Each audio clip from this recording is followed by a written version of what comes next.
In my last video, I showed you how to create a cost estimate for your product. And if you haven't seen it, I'll leave a link to it in the description. The main focus was obviously costing, but what I also briefly mentioned is how brand positioning also affects pricing and how many designers don't always position their brand correctly. So let's talk about that.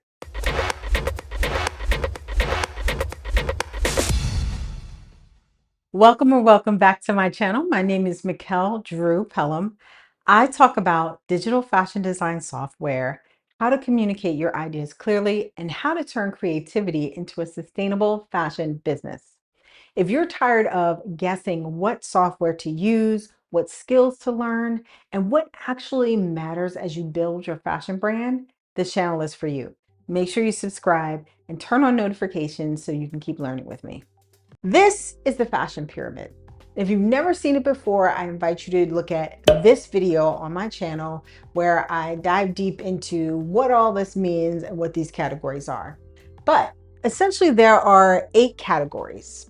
Starting from the top, there's couture, designer ready to wear, aka luxury, premium, sometimes you'll hear people call that diffusion, bridge, contemporary, mass market, and fast fashion. 3 of these are the least likely categories where designers will fall, at least new designers. And they are couture.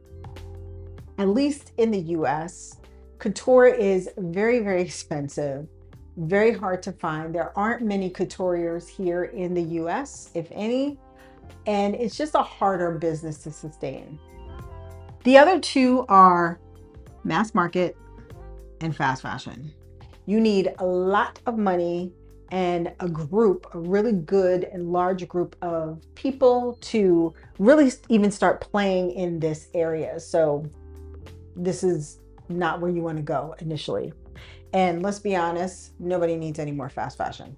Now, where designers normally land are in these 3 categories: premium, bridge, and contemporary. I know there are a lot of designers who talk about starting a luxury brand, but really what I think they're starting is a premium brand. Luxury is really high fashion designers who are creating these more accessible, ready-to-wear collections that basically are the money makers for their runway shows and their couture labels. New designers will often find themselves naturally in one of those 3 categories, even if they don't call it that. But the problem is when it comes to pricing their products, because there's a disconnect between what they believe the product should be priced at and what the actual cost is, plus any profit that they need to add in. So for instance, you might be creating product that is priced at what normally is a contemporary level, but when you do your actual expenses and your markup, it actually falls in more of the bridge or even the premium level. Similarly, you might be trying to capture an audience that wants better product, but doesn't quite have the budget for it, and you're trying to price it so that it's more affordable.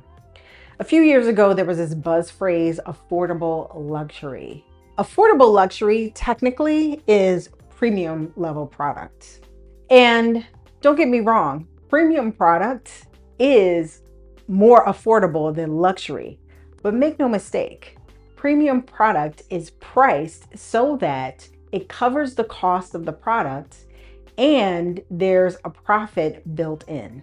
My issue with affordable luxury was that designers were coming up with these numbers that were supposedly affordable pricing, but they were trying to make it affordable to friends and family and people that they knew. And that's great, that's really nice. But if your friends and your family can't cover the cost of your product, plus the added margin that you need to make a profit and to stay in business, you should not be pricing your product to be affordable to them. All of these decisions are part of brand positioning, And deciding on your positioning requires research, strategy, and exploration. This isn't always the part of brand building that designers enjoy as much. However, it's important work because it informs everything else from your product to material quality and costs to packaging and marketing, even down to things like the name of the brand, colors, and logo creation.